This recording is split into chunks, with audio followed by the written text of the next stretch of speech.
பழமொழி யாராவது சொல்லா நீங்க படிக்கலாம். ஆட மாட்டாதவள் கூடம் கோடல் என்றாலும். சரிங்க, வந்து ஆட மாட்டாதவள் கூடம் கோணல் என்றாலாம் அப்படின்ற ஒரு பழமொழி இருக்கு. சரி, முதல்ல இந்த பழமொழியோட அர்த்தம் என்னன்னு பார்த்தலாமா?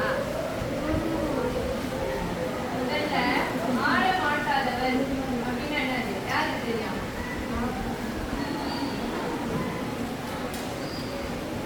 மற்றவங்க காட்டி ஆட மாட்டாதவள்னா யாரு? ஆட மாட்டாதவள்னா வந்து ஆட தெரியாதவங்க, ஆடவே தெரியாது. சரியா? எழுதிக்கோங்க, புக்கில் எழுதிக்கோங்க.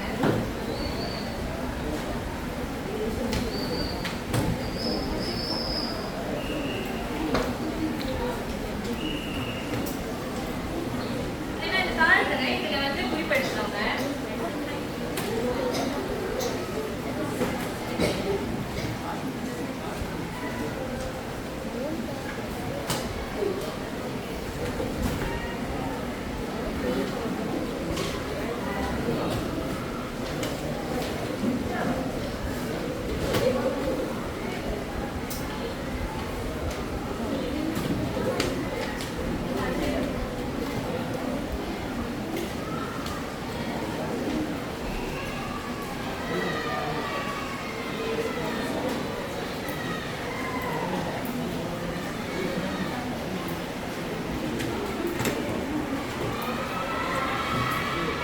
எல்லாருக்கும் பேச்சு கொடுத்தேன் இருக்கிறேன்.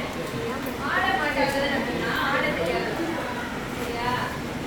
கூடம்னா என்னது? கூடம்னா என்னது? சத்தம் வைங்க. தெரியுமா? கூடம்னா என்னது? இல்ல, கூடம்னா வந்து மேடை. மேடை. கூடம்னா வந்து மேடை எழுதிக்கோங்க.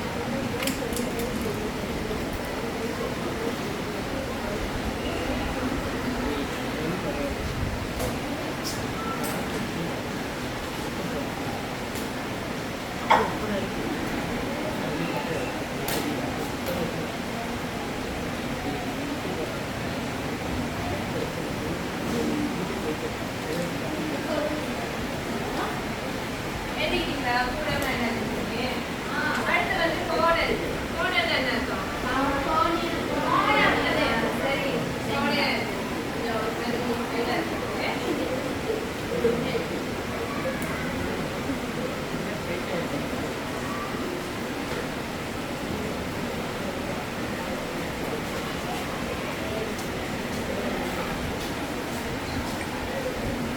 என்ன சொல்ல வராங்க? யாருக்கு தெரியும்? ஆட தெரியாதவங்க கோடையா இருக்கு. சரி, பொருள் வந்து நான் பக்கத்துல கொடுத்துருக்கேன். இந்த பழமொழியில வந்து என்ன சொல்ல வராங்கன்னா, நம்மளோட குறை இருக்குல்ல, நம்மளோட குறையையும் நம்மளால செய்ய இயலாததையும் வந்து நம்ம வந்து என்ன செய்வோமா?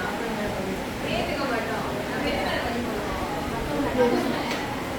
மொத்தம் மேல இதெல்லாம் சுத்தலை வந்து காரணமா வச்சு நம்மளோட தப்பை நம்ம வந்து ஒத்துக்க மாட்டோம். So அதுதான் வந்து இந்த பழமொழியில வந்து சொல்ல வராங்க. எழுதிக்கிட்டீங்களா? புரியுதா? புரியலன்னா கேள்வி கேளுங்க. இந்த ஒரு ஆள் வந்து பொருள் எழுதி படிக்கும்.